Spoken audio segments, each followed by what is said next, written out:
안녕하세요. 사랑하는 성도님, 영혼의 샘물 은혜의 자리에 오심을 환영하고 축복합니다. 소망의 주님이 우리와 함께 하십니다. 우리와 함께 하시는 주님을 찬양합니다. 기도합시다. 주님, 우리를 구원하여 주신 그 은혜 감사드립니다. 우리를 구원하시고 또한 우리를 인도하시고 보호하시고 품어주시는 주님의 그 사랑 감사드립니다. 오늘도 주님의 음성을 듣고자 사모하며 주님 앞에 섰사오니 주님의 생명의 말씀으로 깨우쳐 주시고 놀라운 은혜의 길로 인도하여 주시옵소서.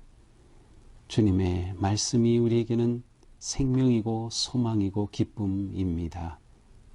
주시는 말씀을 잘 받고 잘 깨닫고 순종할 수 있도록 오늘도 성령님 저희들을 인도하여 주시옵소서. 예수님 이름으로 기도합니다. 아멘.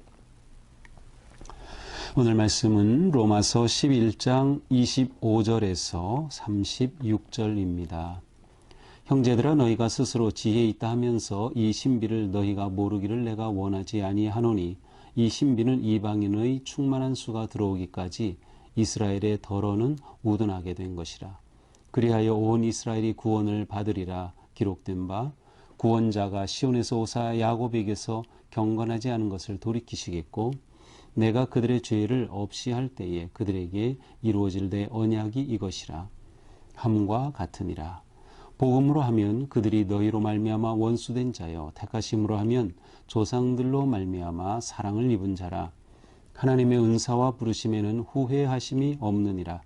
너희가 전에는 하나님께 순종하지 아니하였더니 이스라엘이 순종하지 아니함으로 이제 긍휼을 입었는지라. 이와 같이 이 사람들이 순종하지 아니하니 이는 너희에게 베푸시는 긍휼로 이제 그들도 긍휼을 얻게 하려 하심이라. 하나님이 모든 사람을 순종하지 아니하는 가운데 가두어 두심은 모든 사람에게 긍휼을 베풀려 하심이로다. 깊도다 하나님의 지혜와 지식에 풍성하며 그의 판단은 헤아리지 못할 것이며 그의 길은 찾지 못할 것이로다. 누가 주의 마음을 알았느냐? 누가 그의 모사가 되었느냐? 누가 주께 먼저 드려서 갚으심을 받겠느냐? 이는 만물이 주에게서 나오고 주로 말미암고 주에게로 돌아갑니다. 그에게 영광이 세세히 있을지어다. 아멘. 자, 어제 본문에서는 이스라엘의 회복, 이스라엘의 구원에 대한 사도 바울의 간절한 기대와 소망의 마음이 담겨 있었습니다. 자, 오늘 말씀 계속되면서 이스라엘이 어떻게 구원받을 것인가에 대한 바울의 마음 또 그의 신앙이 잘 드러나 있습니다. 25절, 형제들아, 너희가 스스로 지혜 있다면서 이 신비를 너희가 모르기를 내가 원하지 아니하노니 이 신비는 이방인의 충만한 수가 들어오기까지 이스라엘의 덜어는 우둔하게 될 것이라.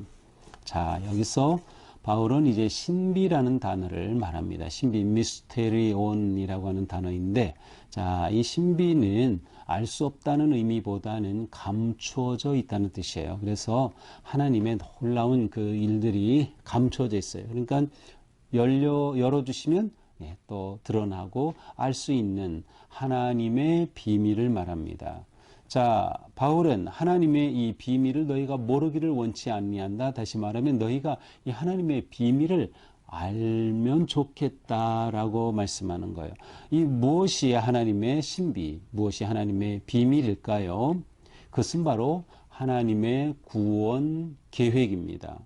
좀 더 정확히 말하면 유대인의 구원 계획, 더 나아가 유대인의 미래, 앞으로 어떻게 구원하실 것인가에 관한 그 계획을 하나님의 비밀, 신비라고 표현하고 있는 겁니다.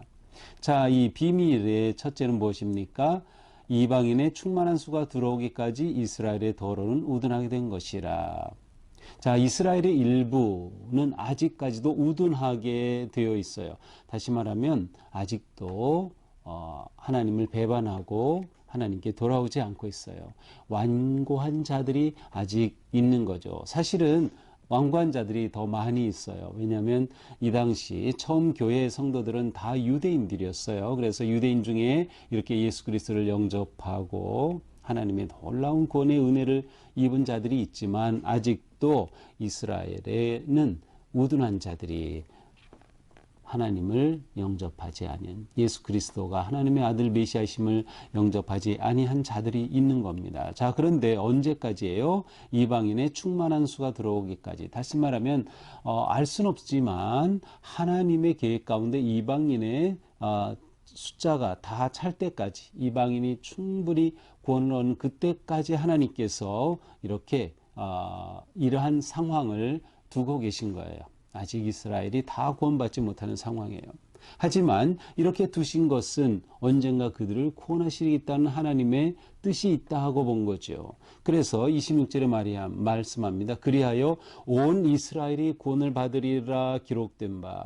자, 온 이스라엘이 구원을 받는다. 여기서는 모든 이스라엘 전체가 구원을 받는 큰 그림을 보고 있어요. 물론 한 명도 빠지지 않고 다 구원을 받는다. 그런 의미라기보다는 많은 이스라엘 백성들이 구원을 받을 것을 기대한다라고는 그런 마음이 있죠.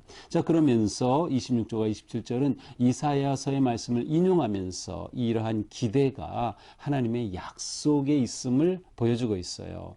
구원자가 시온에서 오사 야곱에게 경건하지 않은 것을 돌이키시겠고, 자, 구원자가 오셔서, 이 구원자는 누구예요? 메시아 예수 그리스도 오셔서 야곱에게 경건하지 않은 것, 이스라엘 가운데 경건하지 않은 것들은 다 제거하시고, 또한 그들의 죄를 이렇게 없이 할 때에 그들에게 이루어질 내 언약이 이것이라 하나님의 약속이 그들에게 있다.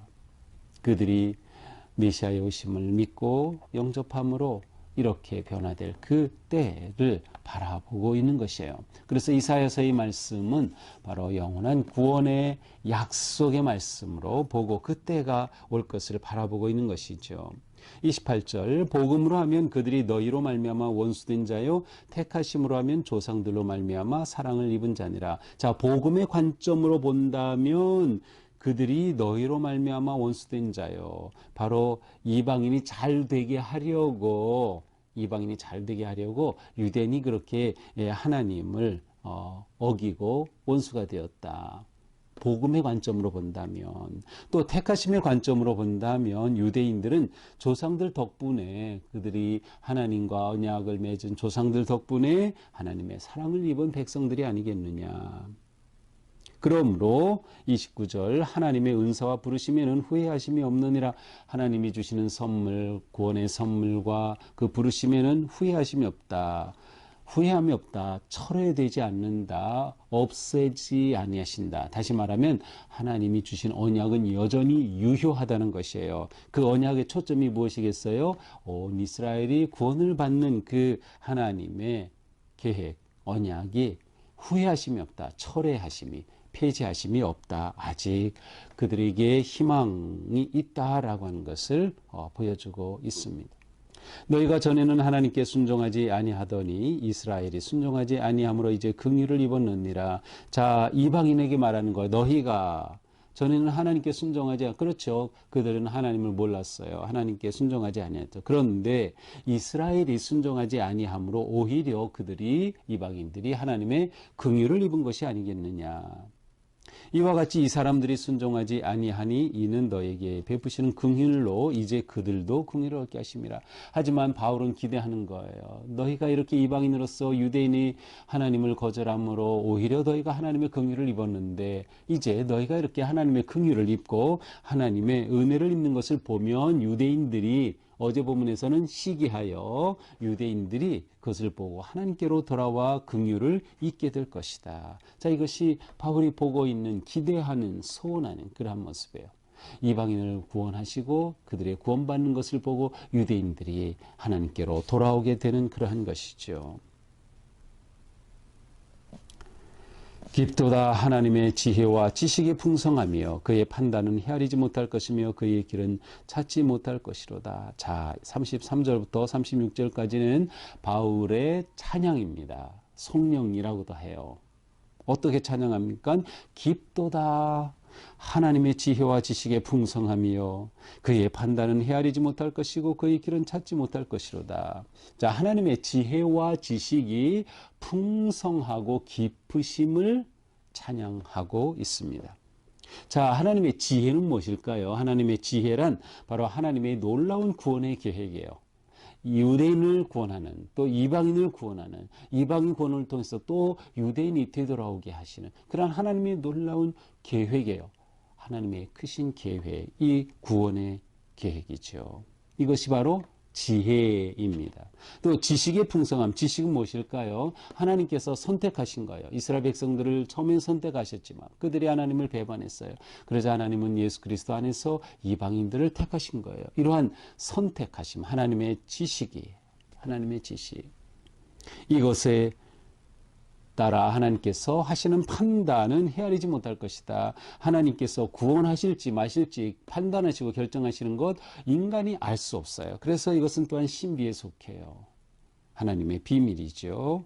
그래서 그의 길은 알지 못할 것이로다. 하지만 이것이 너무나도 깊고 너무나도 풍성하기에 그 하나님을 찬양하는 겁니다. 누가 주의 마음을 알았느냐, 누가 그의 모사가 되었느냐, 누가 주께 먼저 드려 갚으심을 받겠느냐. 하나님의 그 큰 은혜, 그 인간 무엇으로도 이해할 수 없는 그 은혜를 찬양합니다. 이는 만물이 주에게서 나오고 주로 말미암고 주에게로 돌아감이라. 자, 만물이 주에게서 나와요. 하나님은 만물의 근원이 되셔요. 창조주가 되시죠. 만물이 주로 말미암고 하나님은 만물의 주권자가 되셔요. 하나님의 역사와 뜻과 계획에 따라서 모든 것들이 이루어져요. 주에게로 돌아감이라.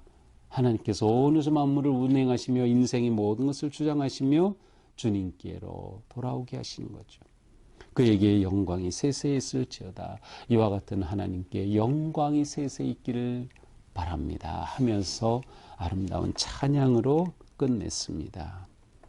자, 이렇게 바울의 편지의 이론적인 신학적인 핵심이 오늘로 끝납니다. 이제 내일부터는 실제적인 삶에 관한, 그래서 우리가 좀 더 구체적인 그러한 이제 말씀을 듣게 될 겁니다. 자, 오늘 말씀을 보면서 우리의 삶은 하나님을 찬양하고 경외하는 삶이 되어야 하겠다. 우리의 삶은 하나님을 찬양하고 경외하는 삶. 이 시대에 교회가 잃어버린 것 중에 하나가 하나님을 경외하는 것입니다. 하나님을 경외하는 것이에요. 하나님을 높이고 경외하고 하나님의 위엄을 찬양하는 것을 교회가 잃어버리고 있어요. 하나님의 함께 하심, 다가오심, 하나님의 친밀하심, 그 사랑은 많이 이야기하지만 하나님의 경외를 놓치는 거예요. 하나님의 경외하심, 바로 예배를 통해서 우리가 그것을 경험하고 그렇게 드러날 수 있어야 되는데 우리 예배가 많이 인간적이 된 것 같아요. 그래서 우리는 예배를 통해 하나님을 경외하기를 힘써야 되죠. 우리의 삶이 또한 하나님을 찬양하는 삶이 되어야 되겠다. 무엇을 찬양하고 무엇을 경외합니까? 그렇습니다.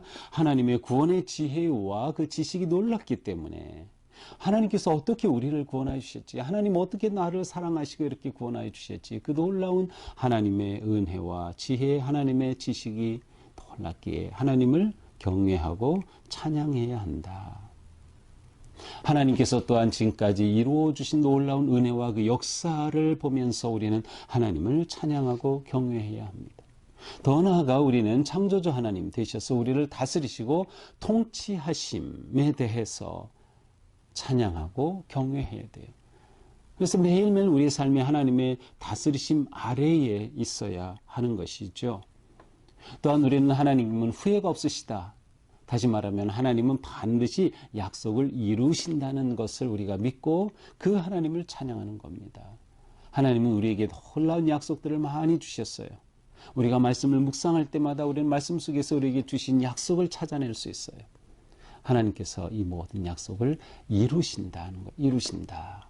그래서 우리는 이 믿음을 가지고 하나님을 찬양하고 경외하는 것이죠. 하나님의 은혜와 사랑과 긍휼이 언제나 우리 가운데 풍성하게 넘치고 베풀어 주시는 그러한 우리의 복된 삶, 하나님께 늘 감사하며 찬양하고 경배하는 우리가 되어야 할 것입니다. 오늘도 우리의 삶 속에서 하나님을 경외하기를 멈추지 말고 하나님 찬양하기를 멈추지 말고 주님의 그 은혜에 감사하면서 택하심을 받은 거룩한 삶에 승리하기를 축복합니다. 기도합시다. 주님 감사합니다. 주님은 살아계셔서 우리를 향한 놀라운 뜻을 가지고 이루시고 성취하시고 역사하시는 하나님, 그 하나님의 그 놀라우신 그 지혜와 지식과 신비하심을 찬양하고 경배합니다. 우리의 삶이 언행심사에서 하나님의 기쁨이 되고 하나님을 높이고 하나님을 찬양하는 삶 되게 하여 주시옵소서. 오늘도 우리의 삶 속에 오직 주님의 영광을 드러내며 그 은혜에 감사하는 우리가 되게 하여 주시옵소서. 예수님 이름으로 기도합니다. 아멘. 네, 오늘도 주님의 은혜 안에서 우리의 삶이 이처럼 아름답고 거룩한 찬양과 영광의 삶 되기를 축복합니다. 사랑합니다.